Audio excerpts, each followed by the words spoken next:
What's up, guys? Hello, everyone. Welcome to our page. Our channel. What are we doing today, Karen? So we are going to kind of go into our history a little bit as a couple, kind of tell our story. It'll have to be in multiple parts, but that's what we're going to do today. And why are we doing that? Why are we telling everyone about our story here on YouTube? Because we started building our social media platforms, and the more that people have gotten to know us, they've kind of had a lot of deep questions that are difficult to answer through social media. Especially in the small, TikTok, Instagram, 3-minute, 10-minute, whatever windows they allow. So we are going to tell our story here. Yeah, so let's talk about, how we met, how we came together. We'll go through the whole shebang. Okay, so first and foremost,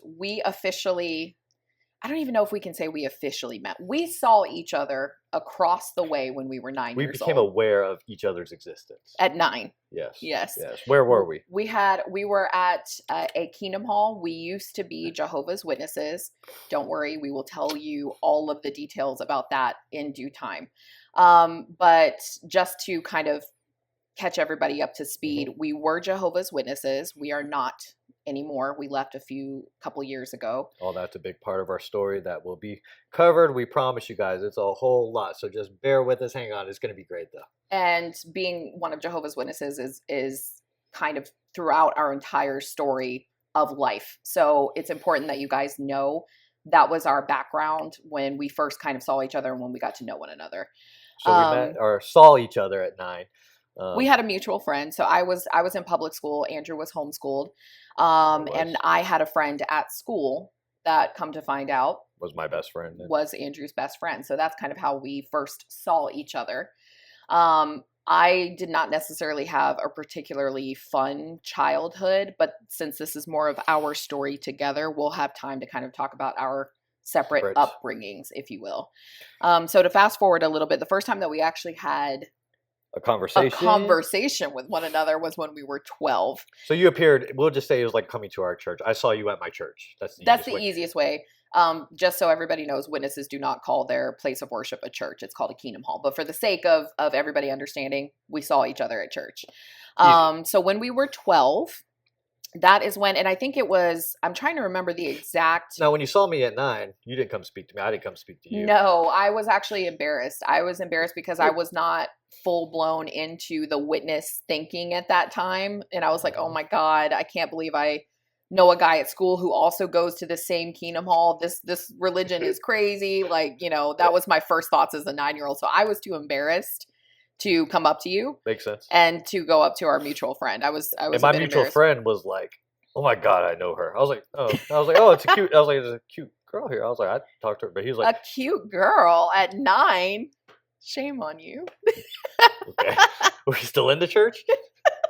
All right. I just thought you were cute, like be a friend. Like she looks cute, she looks fun, she's pretty. Oh, you wanted to be my friend? Yeah. You look like you'd be a fun friend. I was a fun friend. My friend, my friend was like, no, I'm nervous. Yeah. I'm like, well, I thought you guys know each other. He's like, don't let her see me. I'm trying to. I don't know why is it like that kid's a 9-year-old just scared to talk? I don't know. I think it was also too for me. It was more so the location, and I think he was embarrassed too. Like he was embarrassed because he is also not a witness any longer either. Correct.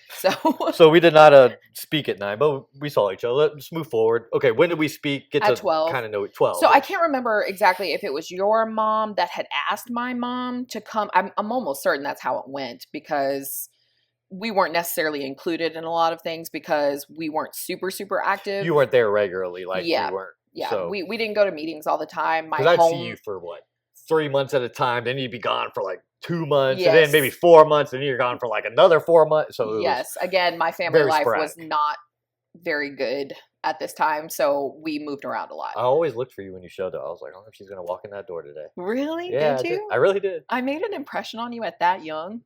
That's impressive. That's crazy. I know what I like.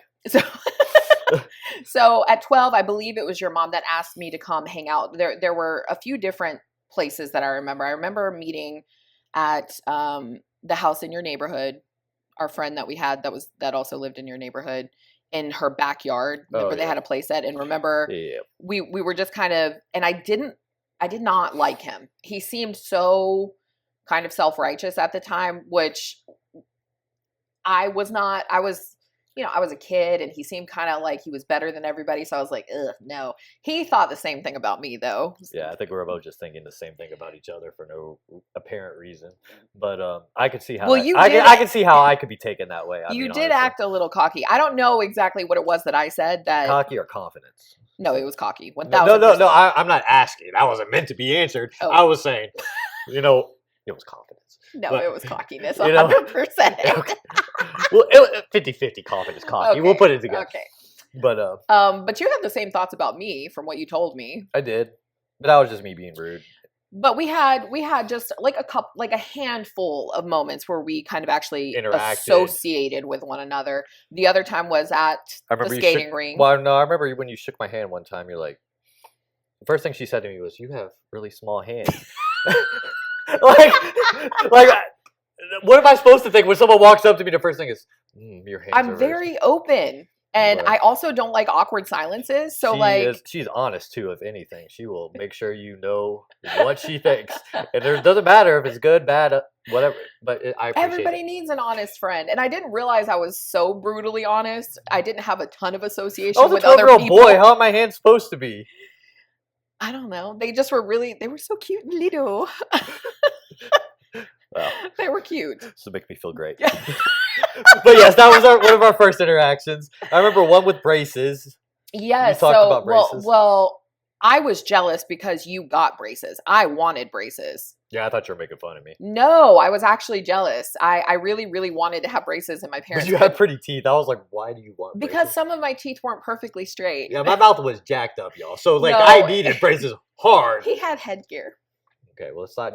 I didn't say we're going this deep into our past. Good Lord, we're going to tell them I wet the bed? I didn't. I never wet the bed. I'm just saying. I'm sure every kid wet the bed, right? Like I never remember wetting the bed. Okay. Well, either way, I love that you have headgear. It was so cute. I never saw you in it, but I thought it was cute. But yeah, we talked about braces, and I remember another mutual friend was saying, he got braces for you, which was so stupid because I was no sense. Well, and I remember that makes me sound obsessed. Like, why am I going to get braces? It was just a young girl, and she liked the crushes and stuff like that. So I think she like drama. Yeah. Oh yes. Yes. Yeah, I know you're talking about. Yes. So I think she was just trying to get excited about the whole crush thing and try to be like a matchmaker. But people always be setting me up like that. I feel like they always did that to me. Well, I remember at 12 being like, he wouldn't have gotten braces. I can't even afford braces. My parents had to buy them. His parents definitely were not into you even thinking about girls at that age. They got it for you. I just remember that moment and being like, he wouldn't have got braces for me. That's so crazy. But anyways, I would have got larger hands if anything.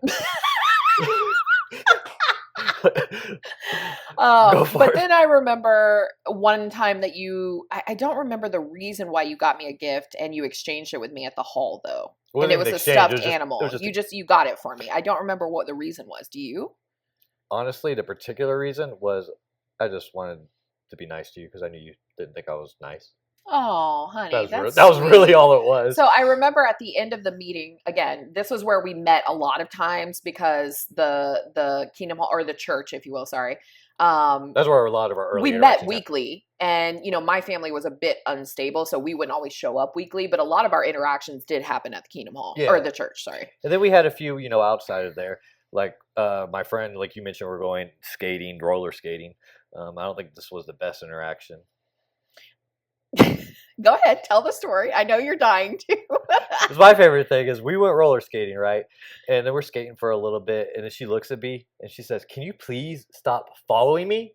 And I looked back at her. I said, "It's a skating rink. It goes in a circle." I said, "I can only go one way." You guys may not believe me, but I obviously know a skating rink goes one way. But the thing was, as I was skating in front, they were right behind me. Like, they could have been to the side. I don't remember being that close behind. I'm just skating around my circle. It was just, you were very close. And I was like, can you please back up and stop following me? Like, it's making me a little nervous. I need some space to skate. I'm stretching out. I was a pro skater, man. So I just, I needed my space. You barely did. I didn't think I was following it, but so that was an interaction. We had one. You came to my house. Yep. My parents had a pool, And I remember you had a dragon bathing suit. Yeah, I I will sure always did. remember that. I sure did. And we were talking. I think this had to be sixth grade around there. It was like middle Seventh. school, It was seventh grade. seventh Yeah. grade. Because I was homeschooled. I just remember you being like, "It'd be really cool if you came to school with us." Yeah, because I didn't really fit in with anybody at school. It wasn't that, it wasn't even like as simple as like popular versus unpopular. We moved a lot because of our situation at home. So it was always kind of like being the new kid, but not really because I had been in this school already. So we were, I was weird. I was just a weird. And you got moved around a lot to different schools. Yes. Right? You were never in like a school for more than like what, A semester. 3 years at a time. A semester or two. Yeah. Like Or it really was broken down by semesters, just about that we would be in the school. I would come back to the school for family life. Yes, because my home life, like I said, was not good. My mom had divorced my dad. She was having an affair with the man that she married and got married to him very, very quickly. And he was psychotic. So at this point and in time, abusive. You guys were living with him. We were, yeah. We moved in with him when I was turning 9 years old. I remember because I was wanting to celebrate my birthday and I couldn't because the reason for that, and again, this was before we started going to the Kingdom Hall and having that belief set. I had been raised celebrating my birthday. And so I was like, oh my gosh, can I have a birthday party and invite my friends from where, we were living, which was in Gwinnett at the time. And I was told no, because we had moving boxes in the house. Okay. And I remember that being so devastating to me. And I just remember thinking, oh crap, where I already did not like my stepdad. I didn't like him, but when my mom accidentally ran into him and tried to introduce me, he gave me bad, icky feelings. And then we were in his house and I was like, oh crap, this is not going to be good. It wasn't good. It was 6 years of hell. But anyways, so when y'all moved in him, his house was pretty much 2 minutes from the Kingdom Hall church. Yes, we so could that's why you guys were coming. We could have walked to the Kingdom Hall. You could have walked there easy. And my mom, obviously, after she left my father and jumped into this relationship, she wasn't around family. She was very alone. So I think her first thought was, I'm going to start going back to the Kingdom Hall so I can have a family. Because I know for a fact that in her heart, she did. Yeah, I know in her heart, she probably knew she did not make a very good decision with marrying him. And I think she was like, crap, I'm stuck now. Let me try to find some sort of... I need to find some sort of a support system. Yes, something, a community. So I think that's why she started going back to the Kingdom Hall. She would tell you that it was her faith. But in my heart, now that I am separated from all of that, I would tell you it was for wanting community, 1,000%. So we'll go just a little bit. It's not just you, though. You had a younger sister. Yes, I did. And then eventually your mom. My mom ended up getting pregnant and having 2 more children with my stepdad. Those all very important details, by the way. Yes. But yes, so... Okay, so we're 12. Go back to there. We've had a few encounters, and little things. That was probably when I came to your house at the pool. I think that was the closest me and you got. Yes, to like actually being friends, because I was able to see that you weren't quite as stuck up-ish it was feeling. The most one-on-one interaction. Like a lot of things we did was around other people. Groups. And then other people just talked about like people... What they wanted to. Yeah, people would tell me things about you and then people would tell you things about me, but we never actually like confirmed those with each other. So like it was like people didn't want us to like be friends. It almost felt like almost like people knew we might have ended up together. I know, they were trying to. It's so weird. They were trying to keep that from happening. I don't know. Either way, so we kind of got to know one another, but there wasn't any feelings there. It wasn't like, I have a crush. It was truly just kind of like, okay, I got to know him, and he's not quite what I had originally pictured in my head. So we were having a good time. But I also moved. That's what I'm going to get to. So what age was this? Because 12. I was 12. 12. So you went away for a little while. Like I saw you. Months. Yeah, I saw you sporadically. Yeah. Like at one point it was like probably 6 months, maybe 8 months before I saw you again. Yes. So you moved away back to your dad's. No, I actually moved. We left because of the abuse, and we went to go live with my grandmother. And then, she took her husband back, took my stepdad back. We came back. And then I really wasn't in a good place at that point in time, and I started just raising hell. I was rebelling hard. And yeah, I vividly remember actually waking up in my room in my stepdad's house and saying, I think I'm going to be bad, like to my sister. I just remember saying that. She was bad. I feel like that's a movie quote. I just remember her saying, oh no, because I was bad. I had really good grades. This was also kind of when my ADHD started kind of showing itself. We didn't know that's what it was then. But that's when it really started to show itself. So I was also struggling in school because reading and retaining information was a struggle for me. Yeah. So I started not doing well. I started hanging out with the bad kids. Like I was starting to get in not any crazy trouble, but I was definitely kind of heading towards that crowd. I remember like at one point playing softball. I remember seeing you at a softball field when I was playing. Yes. Oh, we drove by in the Gator. In the Gator. Yeah, yeah, Because we sure did. that was a little older because I remember you had blossomed a little more. Blossomed.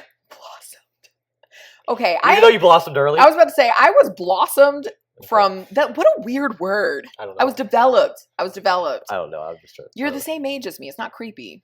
It's not. It feels creepy talking about it now. But I was the same age as you when I noticed it. So. So yeah, we would see each other like from distances. I don't really remember having a hardcore conversation. I was kind of going through a lot, and you know, I really wasn't opening myself up to talk to anybody. So like when we would go to the meetings, I would literally walk in right before the meeting started, and then I would leave right after and go sit in the car or go hang out in the parking lot. So there really wasn't a lot of conversation that was going on. And then things in my personal life at home had gotten so bad that I was like, that's it. I'm done. I'm moving in with my dad. And this is where you're gone for a while. Yeah. So I was gone for a year and a half-ish. And then if you visited your mom, you might have came and I saw you. I didn't ever visit her. I wasn't allowed to. My stepdad said if she's choosing to leave, then you can't speak to her anymore. So I didn't speak to my mom. So the one time I saw you at that party, was that before you moved or after? Because I thought that was right before I moved. Okay. So I was almost 14, and our congregation had this. You were so mad. I was pissed. And I was like, "What is she mad?" I was trying to be. I was just like, "Hey, what's wrong?" The congregation had a party at the local library where we lived, and my mom made me go, and I did not want to be around a bunch of these. You know, I didn't really want to be there either. Religious lunatics in my mind, because we had been going to the meetings, but I fought my mom a lot, and I was like, "Mom, this is crazy. Nobody goes to the Kingdom Hall or their place of worship 3-4 times a week. Like that's just nuts in my mind." Again, being raised as a Baptist, going on Sunday to now going Tuesday, Thursday, Sunday, Saturday with service. It was a culture shock for me. So I was not meeting my mom's mentality on the religion. So I was constantly hitting heads with her. It also didn't help that we couldn't be regular. So it was like we would go 2 weeks without going to a meeting. And then we would go 1 week hitting all the meetings. And it was so frustrating. Much. So I definitely rebelled out against that too. But this particular party, I went there and I was so pissed. I remember staying in like a corner. Oh, you did. And eventually you just went outside. I came outside and just talked to you. I just felt like I just want to talk to her for a minute. Yeah, and you did. And I was just so angry. You weren't being like, there's nothing I could say to convince you. And I wasn't even really trying to convince you. I was just seeing what was up. And I started dating a guy. I think you told me like, I got a boyfriend. He's older. I'm like, okay. I'm sure because it was like the first time in my life that I had done anything like big girl-ish. I mean, I had kind of like had crushes and dated guys in school, like, you know, the boyfriend girlfriend thing in middle school. But this was the first time the dude was like, I love you. Like it was serious. And I was like, I don't want to be here. You know how it is when you're in a relationship. You kind of, you want to be near whoever it is. Okay. Well, you do your thing. Yeah. And I was mad. And the fact that you came up, I wasn't trying to like rub it in your face or anything, but I was just felt like you were a little bit. I was like, oh. I wasn't. I was just angry. I can tell you I was now. just super angry. Like, man. And that was the last time we saw each other until I moved back in. But when I moved back in, and this is exactly what happened. I saw you one time again in the parking lot, but your hair was that you moved back in? Was that right when you This was when I came back. Yeah, so basically what happened was I left. I moved in with my biological dad. The family life there was not great either. It really was like kind of choosing between, like, I was put between a rock and a hard place. Really, either one of my parents was. There was not a good option. That's really terrible for a kid to like not have a good option. But what appeared so nice to me at the time, what was so attractive about going to my dad's at the time was because my dad didn't care. He was like, as a teenager that wants to do anything. It's normal for teenagers. They go out and party, it's normal. And so I was like, oh my God, I can actually breathe. And it felt, I was excited. I wanted to live my life and I wanted to do things that normal kids could do that I was not allowed to do. Honestly, I think you wanted to do there just to make your mother mad. He did. He didn't care.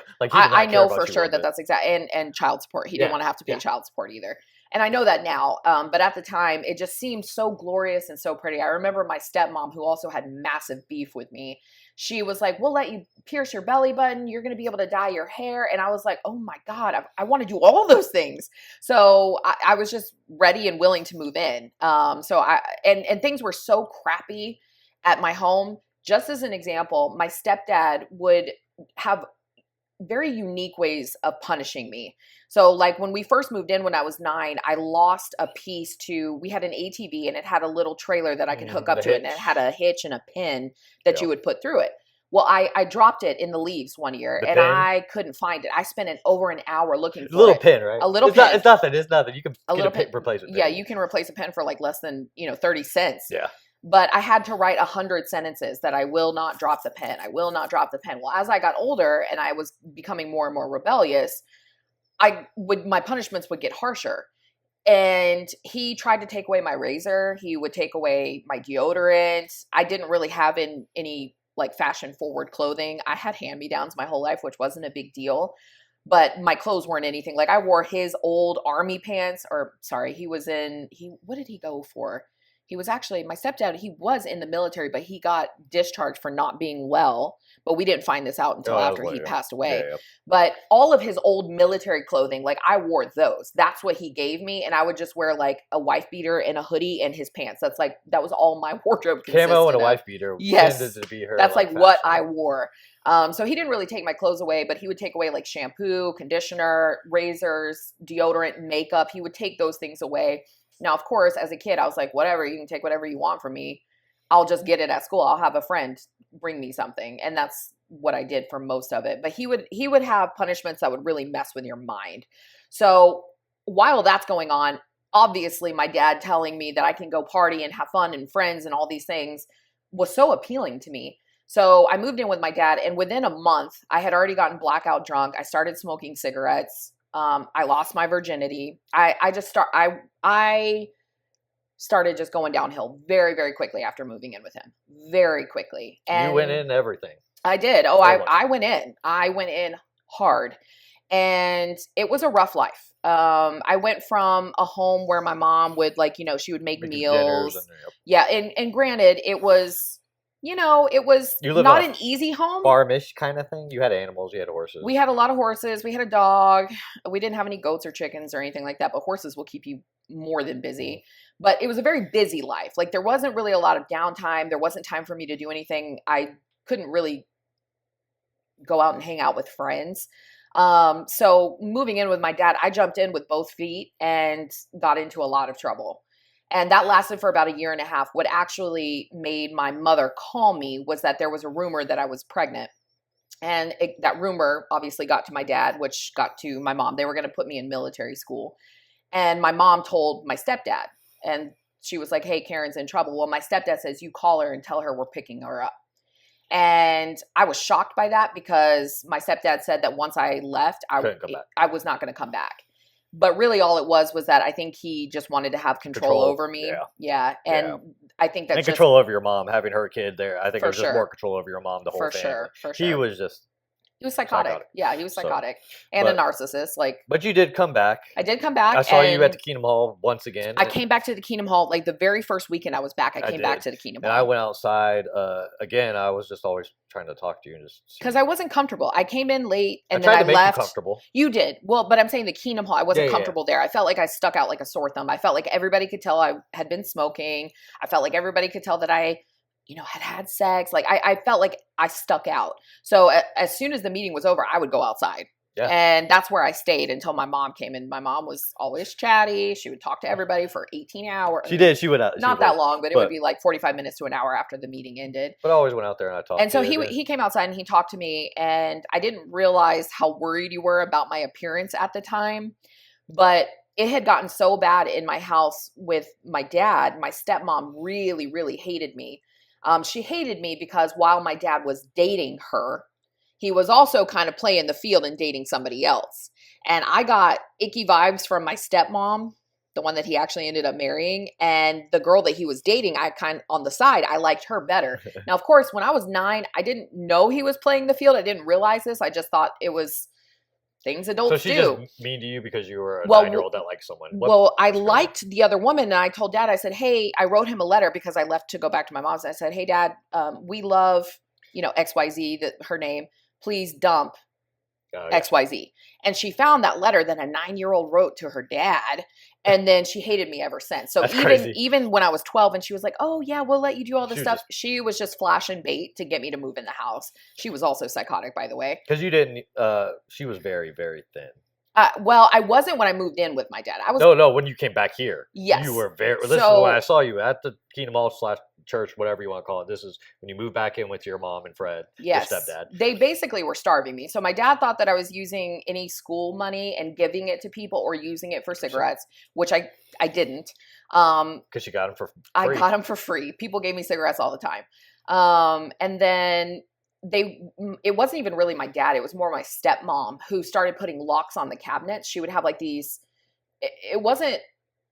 it almost looked like a child, what you would have today, like a child-proof lock to keep cabinets open. It was like that, but it had a lock on it. So every day for the last maybe 6 months of me living with my dad, I would have like a can of corn or a can of clam chowder because the canned goods was left open. And that was what I had access to.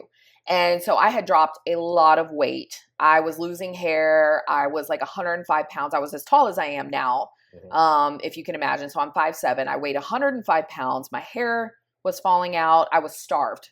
I didn't even have my cycle anymore. It was wild. Yeah, and you look rough. well, the first time that my mom saw me, You're a she pretty cried. girl. Because now I was like, huh.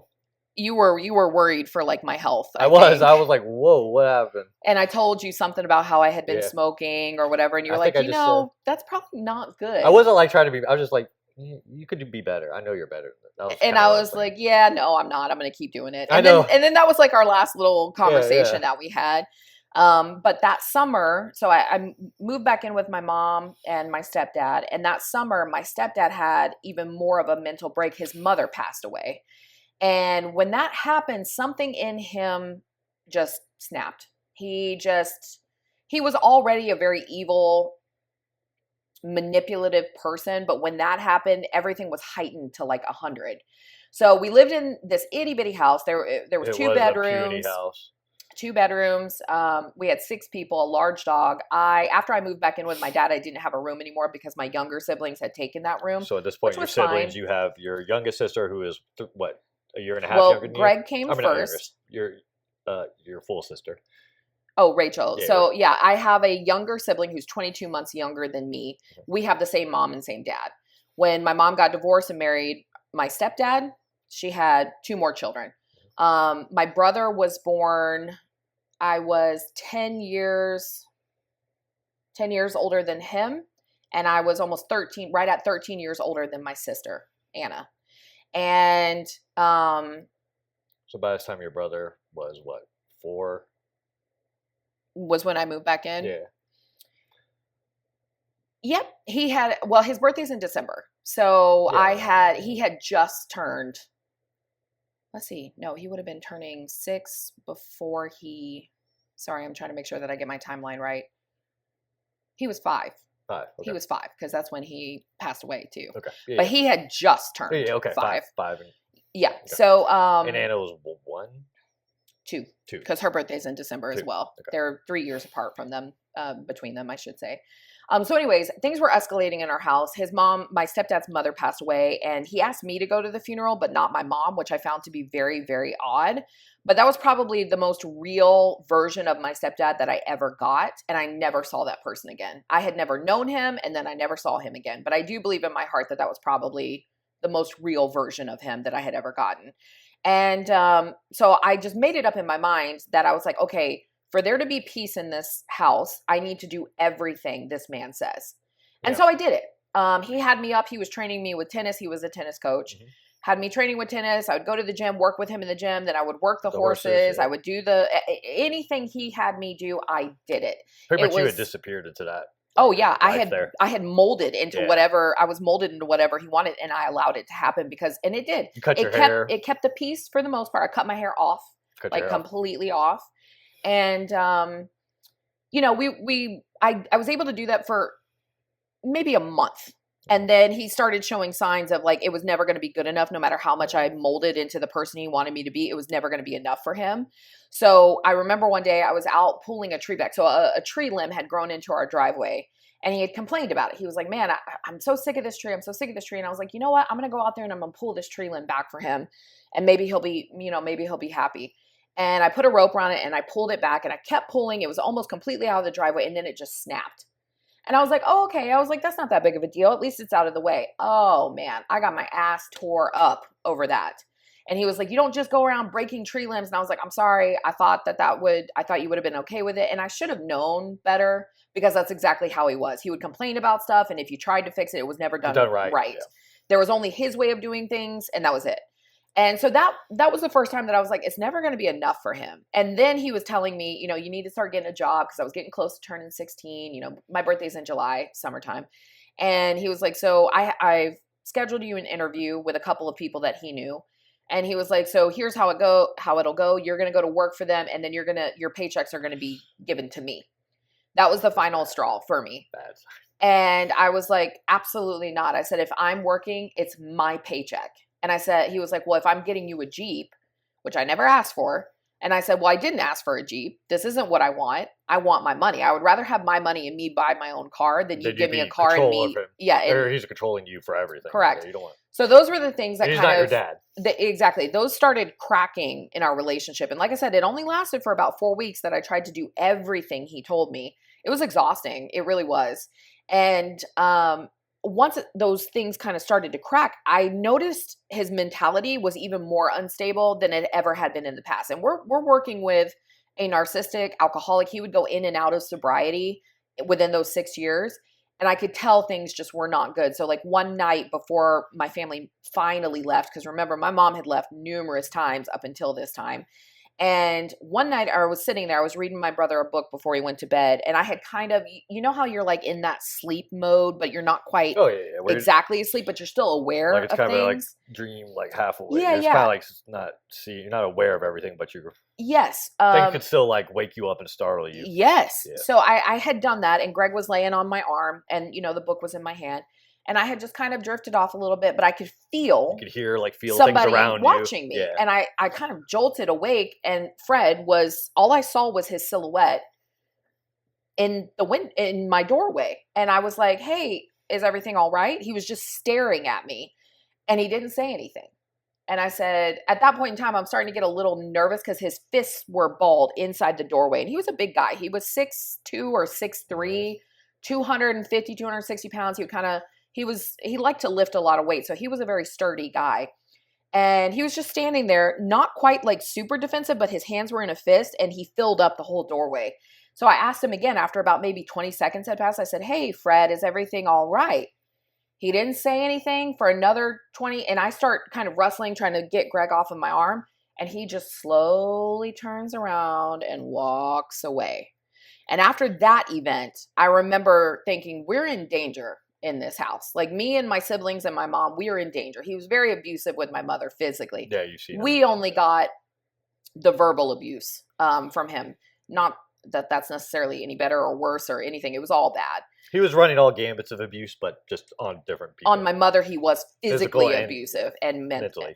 And verbally. But with us, with the kids, it was mental, verbal with us. And emotional. It was bad. It was really bad. But I remember going to my mom because remember, I had been dealing with her since I was 9 years old. We had been moving, going back. She would leave him, come back, leave him, come back. She would leave, come back, leave, come back. And it was getting tired. It was a story that was tired. You're done. I was done. And I had grown up a lot while I lived with my dad because I saw how crappy things go when you make really shitty decisions, when you're allowed to make shitty decisions, when you don't have any guidance. So I finally was like, Mom, I pulled her into my, it wasn't my bedroom anymore, the kids' bedroom. And I said, you need to leave. I said, if you do not leave and stay gone this time, I'm going to have to go to CPS and get some help because we can't keep doing this. He's dangerous. I told her what had happened with him, just standing in the doorway. And I was like, I can feel it. Something bad's going to go down. So we need to leave. So I said, you have a week. Mm-hmm. So she took a week. She made a plan and we packed our stuff and we left. It was very nerve-wracking because we all could tell that. Now, all of us that were like in the Kingdom Hall church area, we knew you left. Like, I don't know if you knew that we did. No, I know Knew. she had to tell your parents for sure. So I knew we knew you were gone. Yeah. And we all knew the reason why. I'm just saying that for like future purposes. We knew what was happening. Yes. Now, within this week, I did something because my mom, she had nothing. He never bought her things. She wore raggedy clothes. It was just, she would go and clean homes to make her $80 for the week that she would use on groceries. He made actually pretty good money. He was just awful with it. He was terrible with money with horses and trailers and ATVs. Oh my gosh, he would get a brand new truck every 2 years, just brand new. He would lease them. So I mean, he lived very luxuriously, but his house, a terrible house, and you guys had the worst van. The door, like, it was a door that closes like this. The thing was falling off. I remember y'all were holding on to the door, trying to keep it from falling off. Yeah, we sure were. It was awful. It was like a 1989, like those old school Ford vans. Yeah, the panel van. It was I was so embarrassed because the door. One time when I was in middle school, the door fell off the van when I was getting out. I was so humiliated. Yeah. Anyways, so y'all didn't have clothes. We didn't have a lot. But my stepdad kept 10 grand in his truck. And I would, as a matter of fact, one of the things that he would do is he would have me count $1,000 out in 20s. I got so good at it that I could tell just by the weight how much $1,000 in 20s was. It was just a task he had me do. If I got it wrong or if I didn't have all the heads facing up on the money, I would get in trouble. And the punishments would be different. It would depend on how angry he was that day. But she is very good at counting money now. But I knew that he had 10 grand in his truck at all times. So the night before we left, I was always trying to, kind of plan things with my sister against my stepdad, but it just kind of wouldn't either work out for one way or another. But in this scenario, it did. And I devised this plan that I was going to get into his truck. I knew where his keys were. I knew how he slept. I knew what his patterns were. So I was going to sneak out of the room, get into his truck, and I was going to steal money so that we had some money to live off of when we left. Well, little old me, this almost 16-year-old who has no concept of money. I just knew we were poor. I was like, I'm going to take $400. Bunch of, I had 10 grand at my disposal, but I only took $400. And I thought I was so evil for doing it too. I was like, oh my God, you shouldn't steal, but my mom needs it. She deserves it. He never spent money on her. And I did. I followed through with it. I took the money out of the $400 and I spent it. The thing is, like, if anything's missing, he knows it's missing. Yeah, so at this point, you might as well take all the freaking money because it don't matter. You're going to get the same amount of trouble either way. I was just young. I didn't know any better. Man, let me tell you, if I could go back now, I would have taken that and I would have broke into his room and into his safe and taken all the guns he had too. But anyway, so I took the money. We left the next day and I took mom to go see me, mom, my sister, and my aunt. We all went to go see The Notebook. And then the rest of it, I told mom, I said, go buy clothes. And she was like, well, like she got emotional about it. And she did. She did it. The stolen money? I told her. Okay. I straight told her where it came from. Yeah. And I said, this was yours anyway. That shows you how much, like, because your mom is like, would never steal. The fact that she was using stolen money shows you how bad this man was. It was rough. Yeah. Because she is he took all of her clothes out at one point in time and burned them. Yeah. So it was not it wasn't. There was no regret for stealing money. It wasn't my proudest moment, but no regrets. No regrets. I don't have any regrets. I wish I had taken more to this day, but either way, I that was kind of my role in the family, was to protect my mom. Unfortunately, and your siblings and my siblings. But when I was 9, one of the things that I saw my stepdad do was he had her in a chokehold and he was ripping her hair out. That was the first time that we left. So from that moment when I was 9 up until forever, I have been like, no man is ever going to be this way in my life. And I'm not going to stand for it with my mom. So that's, just to give you a little more history on me, and especially relationships that I have with men, that's kind of why I became the way that I did. So that was kind of what I was known for, was trying to make moves for our family, even though I wasn't old enough to make any moves, but to try to make safe plans so that my mom could follow through with them. So we left. We were gone for the remainder of summer. My brother started school. He was in kindergarten. And he was there for... When did school start? Like, it was probably late August? Like, it was beginning of August. Beginning of August, yeah. Yeah, it was like the first or second week of August. Yeah. And We were there for 2.5, maybe 3 weeks. Now, where they moved, you moved with your mom's family, which is in North Georgia, about an hour and a half away. Yes. It wasn't crazy far, honestly. And my stepdad knew where most of our family lived, But you but had he moved in didn't with, know where this family member lived. So we were kind of hidden, I guess, but not really, because my stepdad knew where we were. the general area. The 'Cause general area. They're all in the same within like 40-minute radius. Yes. 40-minute radius. Yes. And one night my mom was actually driving home from a job to go to my grandparents' house, and a loud boom went off and her windshield got chipped. She thought a rock hit it. And she couldn't prove it, but she was like, I'm almost certain that Fred was waiting for me at this road and tried to kill me in the car. And I didn't doubt her because I knew he was insane, but I was like, I don't know why he would have just stopped at like one attempt, if that makes sense. So it's hard to know, but she obviously was living in fear. It's hard to know anything about it. We all were living in fear. Every time a big, black truck would drive by in the neighborhood, I would get scared and be like, oh my God, is that him? But one day, Greg, my brother, came home from school and he said, the bad man came to visit me today.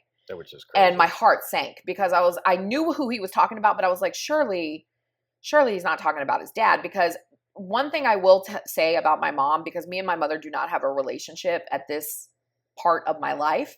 But one thing I will say about my mom is that she never talked poorly about my father or my stepdad in front of the children. She never, and I remember that vividly as a kid, she never had anything negative to say about my biological dad or the man that she chose to marry. I don't know if that's a good thing or a bad thing. I always say, parents should never talk poorly in front of their kids, but at the same time, I almost feel like sometimes just letting your kids know what's going on is kind of vital. It's a tough spot, but my mom did not speak poorly.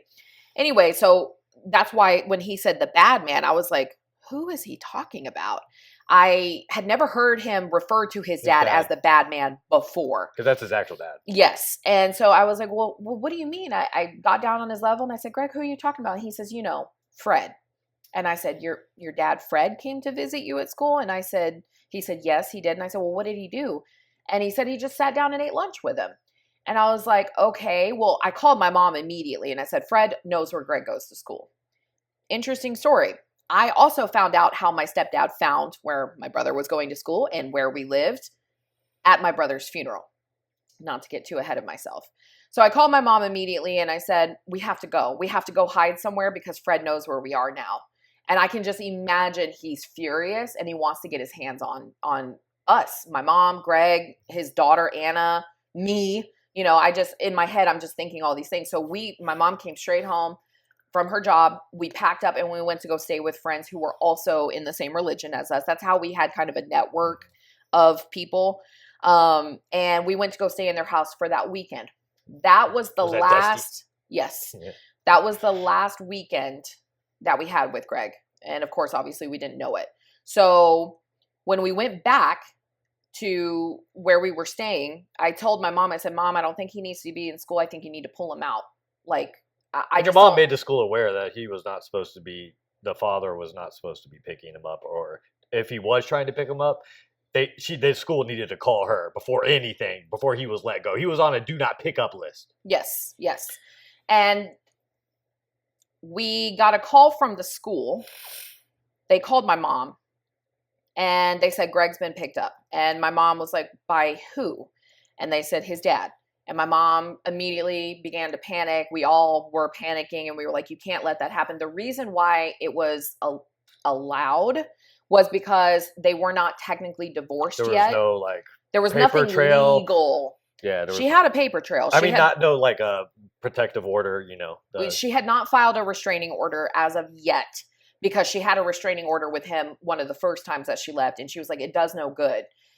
Again, if I knew the knowledge that I had now, I would say it doesn't matter if they work or not. You need a paper trail so people will believe you. The system failed.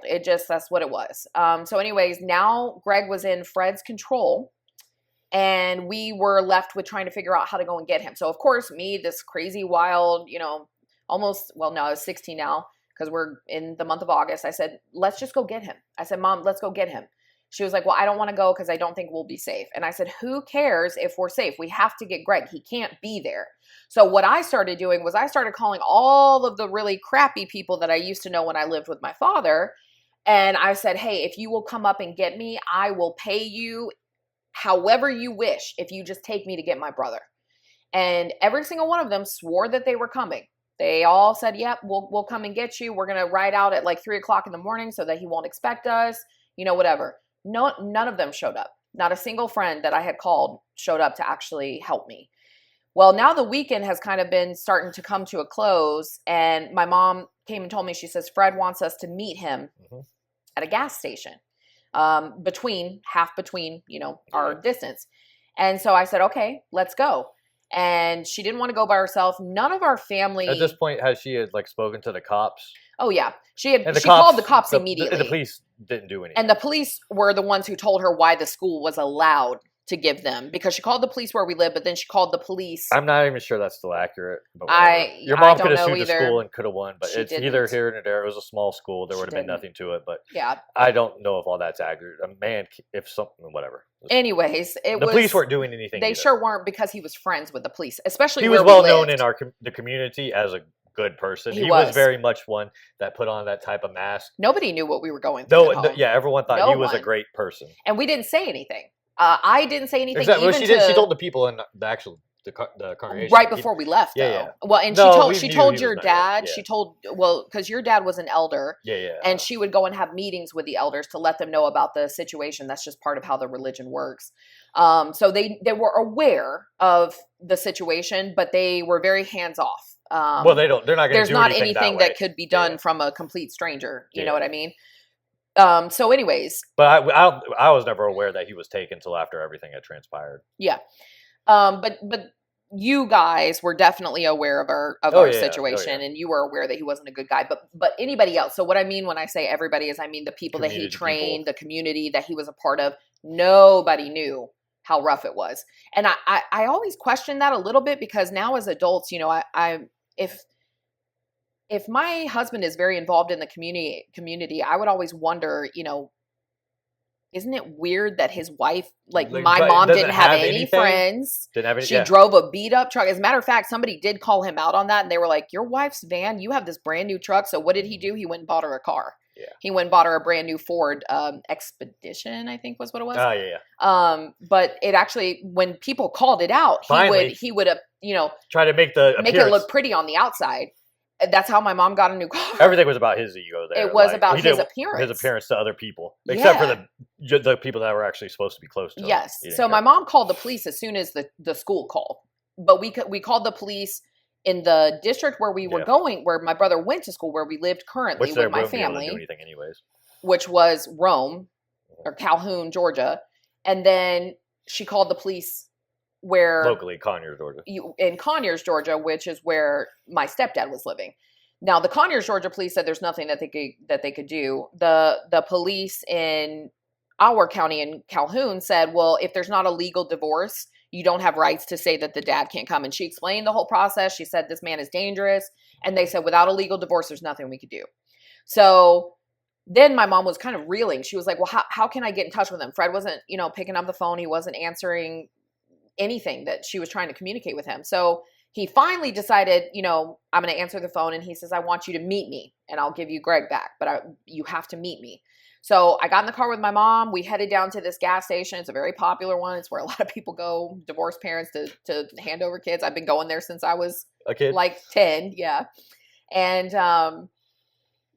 he didn't show up. We waited for almost 2 hours. Sunday, it was a Sunday. It was a Sunday. We waited for almost 2 hours, and we started getting really nervous and anxious. And I said, I can't tell you how many times I pleaded with my mother to just take me to the house. I pleaded with her, and she says, I have a feeling he's going to do something bad. And I said, all the more reason we need to get to Greg. And her fear, which was something that I kind of made an excuse for a long time, but once I became a parent myself, I couldn't understand it anymore. I could not understanding fearing your own mortality over your child, like protecting your child. Yes. Yep. And now I realize that's what was in me at 16. It was just that kind of mothering, nurturing, we have to have him. So that part I never understood. So you guys never got your brother. We never got him. And Fred, what kind of ended us waiting at the gas station was Fred finally picked up the phone. And my mother said, "Where are you?" She was like, "You need to be here." And he says, "I want you to come to the house." He then was moving the goalposts. He said, "You need to come to the house." He insisted. He got her to do one thing. He's like, I can get her to do He more. insisted that we come to the house. Well, that was his whole relationship with my mom. He would get her to move Bend. the goal. Yeah, bend. And then she kept bending, And kept kept bending, bending, kept kept bending. And she says, "I'm not going to do that." And I know he heard me on the other, like through the phone. And I said, "Let's go, Mom. Let's go." And he says, "Yeah, just, you need to come to the house." And she was like, "I just don't feel right about it. I'm not going to go." Well, the next day was Monday. And how he ended the call is he said, "Well, I'm just going to bring him up to school myself on Monday." And she says, "Okay, that's fine. As long as he shows up to school on Monday, that's fine. I won't call the police anymore." Well, she still didn't feel right that Sunday evening, and she called the police again in the Conyers area to have them go check up on the house. And the cops went, and our dog was in the house, and the TV was left on in the house. Remember, it's a very small house, so you can see just about everything looking through one window. And they said, "Well, the dog was left in the house. The TV was on. I'm sure they just went out walking." And they didn't bother to try to break in. They didn't bother. They were very, very, very hands off. Hands off, yeah. Not They concerned. did their job, but not super thoroughly, if that makes sense. And again, I know why. It was because they were all buddy with him, and they thought he was normal. So anyways, Monday comes around. Greg does not get off the bus. I'm waiting for him at the bus. He doesn't get off. So my heart sinks. And I call Mom immediately. Now she was already doing other jobs. She still was working. She would go to different counties. She would be an hour and a half away. So I called her and I said, "He didn't get off the bus." She tried to call Fred immediately, and she called the police again. Fred didn't answer. The police said, "Yeah, we'll go check again." They did. Same thing. Didn't. Dogs in the house. TV was on. Didn't do anything. The night comes and goes. Tuesday. This time I'm actually waiting for the bus outside because I want to speak to the bus driver. The bus driver pulls up, and she kind of looks in her rearview mirror, and she's like, she held her hands like this. So then I go up to the bus and I said, "Was Greg at school today? Did you see him at all?" And she was like, "No, I haven't seen him. He did not get on the bus." And right then, that moment, I knew something had happened to him. I knew it with him. Like in my mind, I was thinking he must have took off with Greg and we're never going to see him again. His bus came at around 2:58 back then, and he was in elementary school. Yeah. So at 6:00 that night, I remember my aunt came home. She ordered pizza. We were all stressed. We were worried. We didn't really know. None of the family really was like, "Hey, let's band up and go down there together," which I also found to be pretty odd, especially the older that I got. Because you had a rather large, your mom has a rather large family. Yep. So, I mean, she's got what, seven, 8 siblings? Eight well, siblings. It's 8 total. Okay, so 7 siblings. So she has. So you have aunts and uncles, and you have a lot of grown men. Yep. Mm-hmm. But again, it's not my place. A very weird. Yeah, it's a very weird situation. I think everyone really didn't think that he was, and even though they had seen him act an absolute fool numerous times. I don't think that they thought that the outcome was going to be as severe as it was. So anyways, my aunt got pizza, and I remember telling her, I was like, "I'm just not hungry. I can't eat right now. I'm sick." And she was like, "Well, just, the adults have it. Your mom's doing everything she can. Try to relax." It wasn't 35, 40 minutes later that one of my other aunts called the house, the house that I was staying at, my other aunt, 2 aunts calling one another.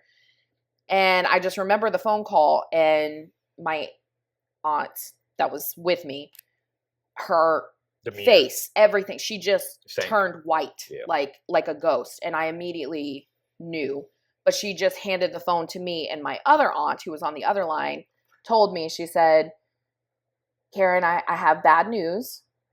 Your brother was found and he was killed." And that's all I remember for the next several hours. I remember winding up at my grandmother's house. I don't remember how I got there. Well, it had to have been Leslie. My aunt had to drive me. That had to have been what it was. And I just remember getting to my grandma's house. I lost it. I started screaming, sobbing, my whole body. Like, I don't think I can even describe really what I went through in that moment. And once I got to my grandparents' house, everybody and the people from the Kingdom Hall started showing up and giving. It was the most tragic event that I think anybody had seen in a in a long time, or where it had personally affected them, because everybody knew my brother, everybody knew my mom, especially with inside the Kingdom Hall. So yeah, this is what, Monday night this happened. Tuesday night. This was Tuesday night. Yes. That she had called. That she called. Yeah. So it would be for me, I guess, Wednesday morning. Yes. So I remember, I remember everything vividly, because what we did Wednesday morning, we were gonna go, in service again. We're Jehovah's Witnesses, so in the mornings we'd go do early morning witnessing, go speak to people at gas stations, or whatever. And I remember I was up early. It was probably like 6:30. Everyone was getting ready. My mom was getting ready, and then the phone rang, and I remember, like, you just know, as like a kid, sometimes you hear people's voices, you can see like everything change. I heard my mom say, "Oh my gosh," and then I just saw her face, like, just sadness envelop her. I was like, "Oh, something bad happened," um, and then I kind of just picked up pieces of it, and that's when I learned that it was like her brother had been killed and the stepdad had killed himself, and I just remember, like, just I didn't know what to really feel. It was complete awfulness. It was devastating, for But sure. I remember hearing that early in the morning and being like, "How does this happen? What in the world?" Yeah, it was. How was none of this stop? Because I didn't know any else, like all the stuff she described. I hadn't heard any of that yet. Yeah. I just was like, "How did all this happen?" I was like, "Is everyone else like, what happened?" You were probably wondering just about us. Yeah, like yeah. I didn't me know where. and Anna Yeah, and I was. the rest of my siblings and my mom. Yeah, it was not. It was rough. And the next few days, weeks were a blur, truly.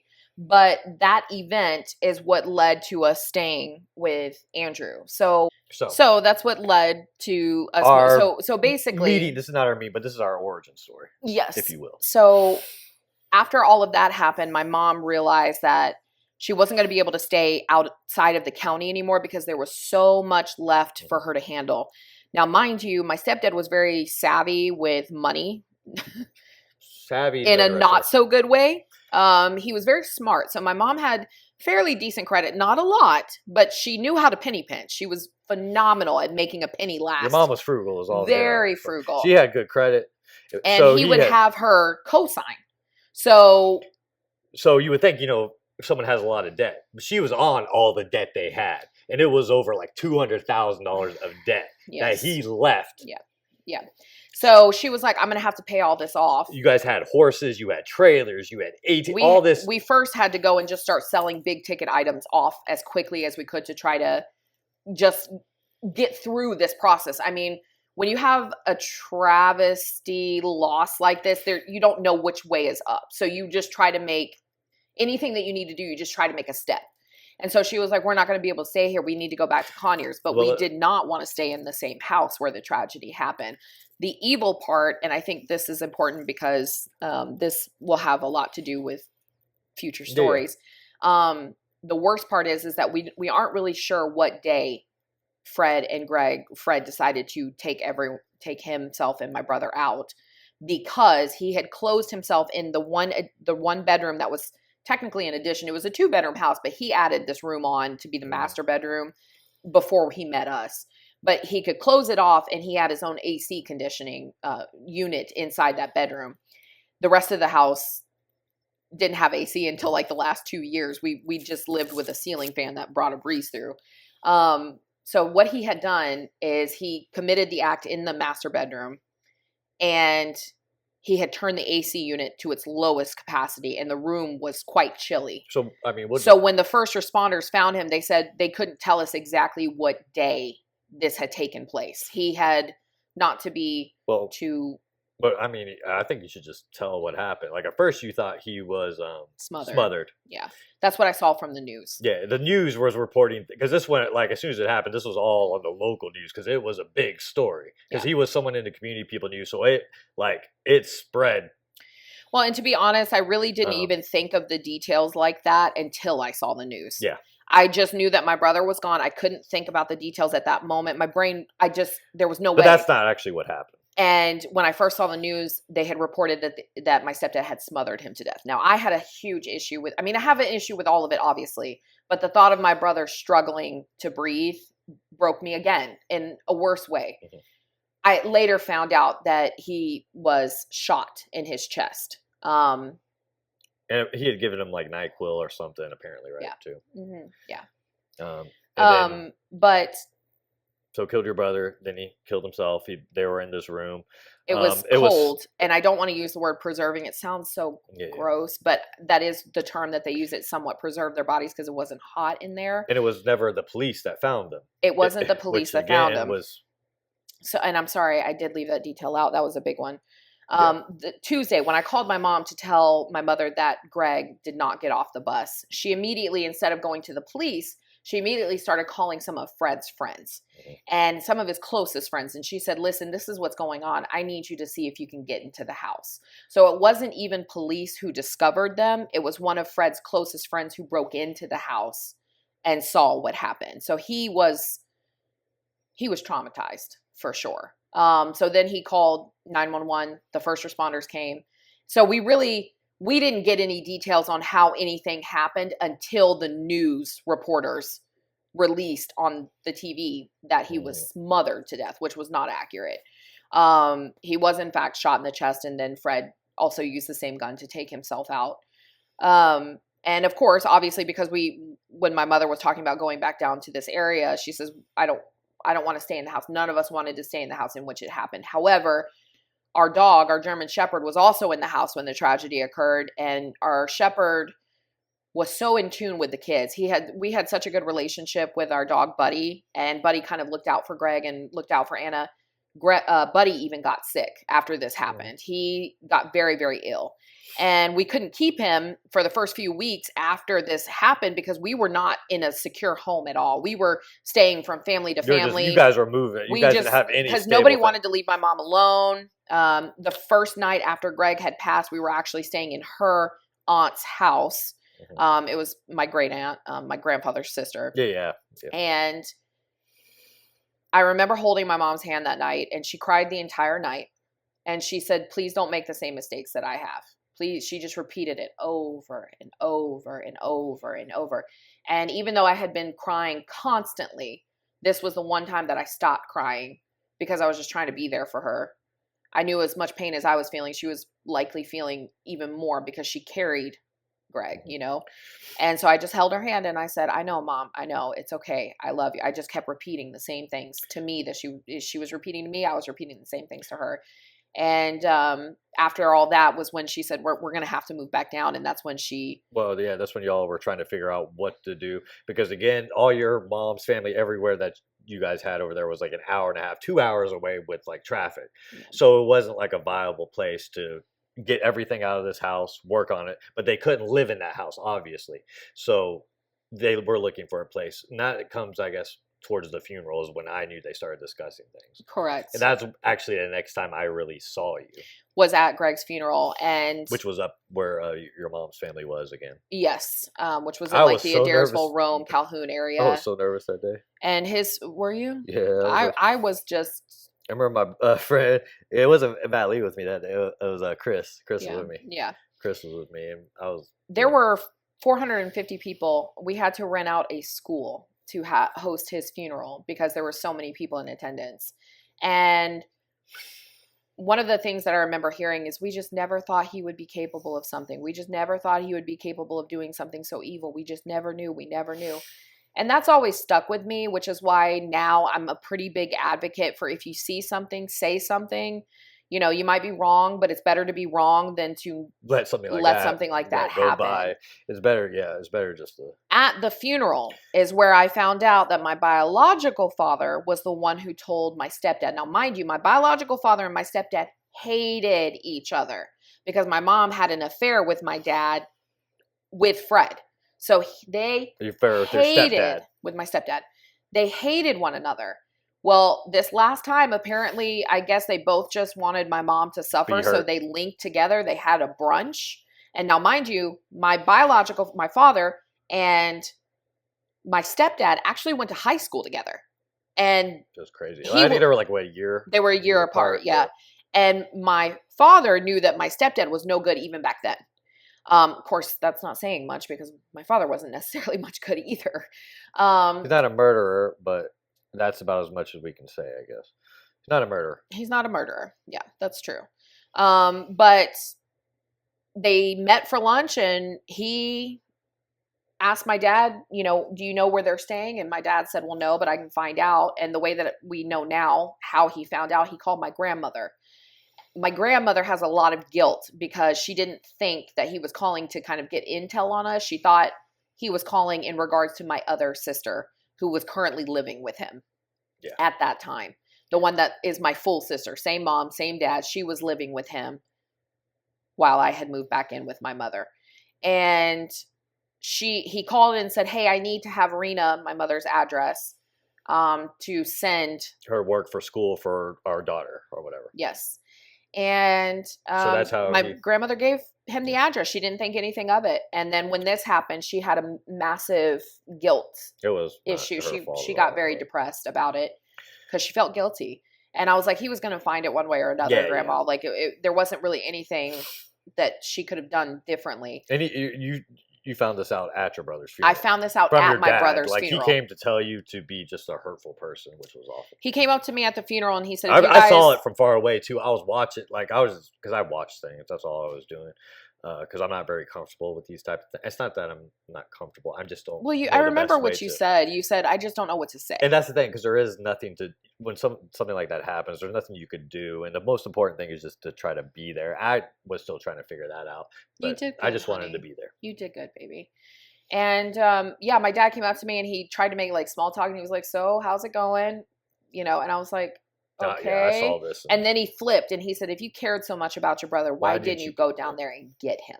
He said it with such hate. And I remember seeing your eyes and you just. I was not. I couldn't handle it. Normally, if I was in my right mind, I would have had a snappy, I just couldn't handle it. So all I did was You just want to see you break. My head collapsed in my hands. I just remember turning around and a guy that was interested in me at the time just opened his arms and he just wrapped me in a big hug. So that was not me. It was not you. It was somebody else who was interested in dating me. And it was just that kind of thing. They do use grief. It's so crazy. Yeah. So, anyways. And it was just it was a very, very hard time in my life for sure. Probably one of the hardest times of my life. So I remember everything. The funeral, there was a lot of people at the funeral. But I will tell you this too, at the funeral, for some reason, I was so drawn to Andrew. It was interesting because it's not like we had seen each other a lot. I hadn't seen him in a long time. I saw you sporadically, but it had been a while since I had seen you from that last time when I was so thin. And there was other people there that you probably would have been closer to. Oh, for sure, because we hardly talked. We were living in a totally different area. But we went to I was the drawn to him or whatever you call that. Yeah, it was at my grandmother's house, and you guys came. But I was just so comfortable with you that day, and I remember I was like sticking Velcro. By my side. I was like Velcro. She was to you. Just sticking next to me, even to the point you were drinking. It's weird to say you drank out of the same cup I drank. No, I did, but it was weird. I just did not want to leave his side, and I cannot tell you any other reason except for the fact that other people even said stuff to me. Safe. He made me feel safe in that moment. That's all I know. That's all I can vouch for. I was just in a very, very messed up place, and I was searching for literally anyone that made me feel okay, and he did. And I was like Velcro to him. And we kind of laugh about it now because there was other people there that wanted to date me. They were saying things. They were like, "Oh, I think they were doing it trying to again be it's not gonna happen." They're she was just standing close to you. What was all that about? Trying to hype me up, but in a way. To kind of be like, oh no, no, we don't like each other. We don't like her. Yeah. But I was like, yeah, she was. I was like, it's fine. I was like, but it's a lot going on. So I'm just there. Yes, and you really were. And he actually did tell me. So he came up to me because at first at the funeral he was kind of avoiding me, and then he. It wasn't that I was avoiding. I was just avoiding more of the interaction. That's just what it felt like. I was avoiding the initial interaction because I just. That's just what it felt like to me. I didn't want to do it wrong. You clearly weren't trying to avoid us because I don't think you would have shown up or come. No. It was just, that's what it felt like to me and I could sense that. And of course, me being my upfront self, I walked up and I said, are you not going to say hey to me? And you said, I just don't know what to say, is what he said, that verbatim. And I said, it's okay. I said, you don't have to say anything. Just being here is enough. And that's 100% what I felt. And after that, I just, when I could see his eyes, I could tell he truly was heartbroken for me, and he just didn't want to say anything that would upset me or hurt me or send me on a spiral, if you will. But he was calm. He was very stoic. He wasn't flighty. I didn't know what to offer except just being there. And I didn't know if that was enough. That was absolutely enough. That's what I needed. And so, later after at my grandmother's house, I just clung to you. I clung to you. Yeah, we just had little chats, just like, it was like we'd known each other forever. It was, because we could just be there next to each other and just talk. And you truly did give me comfort in that time. So then that day happened. Then I remember, I remember getting back in the car, and that's the point where my parents were like, hey, we had talked to Karen's mom and them. They're like preparing me, like, this is what's going to happen, Andrew. The situation, the house, they have to be somewhere. Obviously, my parents, they have a full, like, finished basement. That's where my grandmother lived, but she lived with my aunt half the year in the winter. It was into September. It was September, about to be wintertime. My grandmother was about to go stay with my aunt in Florida, so that we were going to have a whole basement open, plenty of room for her mom and her little sister. I mean, not plenty, but it was enough room where they could be. And have it was space. More than enough room. That was like your basement was like the size of our whole house. Yeah, I mean, for y'all it was big. It was more than you had a sofa bed, but there was a big bed. There was a full kitchen. There was a bathroom. There was a living room. So you had your own space down there. Yes. So your mom could be comfortable to do whatever she needed to do with the house, but not be in that house. And that's, I don't even, because my parents had that. They were able to offer that. They were so kind, like, in offering that up. And you have to remember, which was crazy, because it blew my mind. I'm like, you're gonna let a girl that like, they knew I found you attractive, because they just knew, like, they were extremely, very heavily religious. Obviously, most Jehovah's Witnesses are. And the thought process, I could just imagine them being like this young, untamed, because I had been through it. I had been through some stuff. And, I had been sexually active. I had done drugs. I was smoking, like, and they knew those things. I don't know to what extent, but you could tell. I'm sure from their perspective, they could tell. And so the last thing they wanted was this rebellious teenager. I was on my path of their life that I was supposed to be doing at this point. So they probably didn't want me to mess up my path. But it was because at this point I just turned 16. You're a few weeks older than me. So I just turned 16. I got my license. I was able to drive around, kind of do what I wanted. I had graduated high school early at 15. So I was actually in college right now. I just started my first semester of college. I was going to be a radiology technician. So I was living that, doing that, but I was also doing pioneering what they did within the religion, which meant I went out and billed service 70 hours a month. So I was a full-time job. I was doing I was doing full-time school and like full-time service. So I had a lot going on, but they were like, she's gonna move in with us. It's only gonna be like 2, maybe 3 weeks at the most that they're gonna be living with us.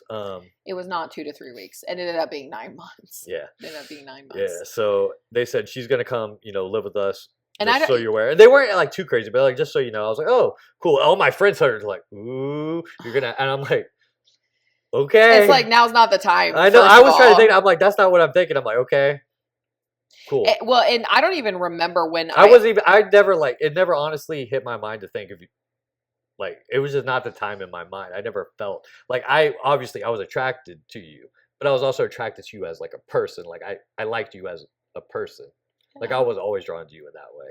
Yeah. So I was like, it almost made me like a little mad that they were talking to you about that way. Cause I'm like, she's going through something right now. It didn't feel right. So I was like, I appreciate that, babe. No. But I don't even remember really when I got the official that you're moving to my house. We're moving it. I think we just showed up. Yeah. I was so used to moving around that I didn't ask questions. You probably like, whose house are we going to? Yeah, because we just floated for months. We floated around, and so I just remember showing up at your house. Yeah, I'm pretty sure it was a Monday. It was football. Football was on. I remember that. It was either Sunday night or Monday night football. Yeah, because I remember it was dark. I remember opening the door and seeing you there. I was like, oh, cool. But one of the first things she said to me was, she's like, do not. I don't even know where this came from. She's like, don't fall in love with me. I'm like, don't. I was like, dang, we went this far. It wasn't even like, don't hit on me. No. It was, don't fall in love. And I'm like, I looked at her, I said, I don't fall in love with you right now. I'm like, what are you crazy? What you actually said to me, that was probably what was going on in your mind, but what you actually said to me was like, okay. It reminds me of Jesse. It was, because I was like, why did we jump to this? It was like you wanted to get that out of the way before you walked in the house. You're like, first thing first, Don't fall in love. The reason that I wanted to get that out of the way was because The person, I guess, you had the that people, guy that you were not staring. person, the people that were trying to pursue me to date me at the time were And this is after they, insufferable. It was like they just, because you had a dude at this time that the one you mentioned you went to their house. He it was was his house, pursuing yeah. you hard. Pursuing me very hard. And like yes. he was pissed that she was coming to my house. He was like, she's going to another boy's house. Yes, it was not. He was so nervous. And he should have been nervous. And I was very upfront with him, and I was like, I just can't do this. But he would like force himself on me in numerous scenarios. So I was so fed up with that behavior that when I first saw Andrew, I was like, don't fall in love with me. I did not mean it how it sounded. That sounds extremely like self-absorbed. But I was just so tired. I was so tired of trying to put on a face to try to make guys happy, even though I was struggling through like one of the most difficult things in my life. So the last thing I wanted was another guy to be like, oh, will you call me? Will you do this? Will you do that? And it was just, that's where that came from. And he later did find out. He kept sending me letters. So you saw how exhausted. Oh no, I knew the guy was actually like, obsessed and being crazy with you. It was so and like at a time when you were like going through the worst stuff, instead of trying to be just a supportive normal human, he was like trying to make out with you and like be like, I love you, just tell me you love me too. Yeah, it was a lot. It was a lot. I don't know what that is. So that's kind of how we So you moved in, met, told me don't fall in love with you, and then the story really begins. Yeah. This was a long story, but it was vital. It was vital for you guys to kind of know this part of my story, to see, just have more insight into us as a couple and us as people. So stay tuned for our Netflix special. Oh yeah, yes. But we'll be back with part 2 soon.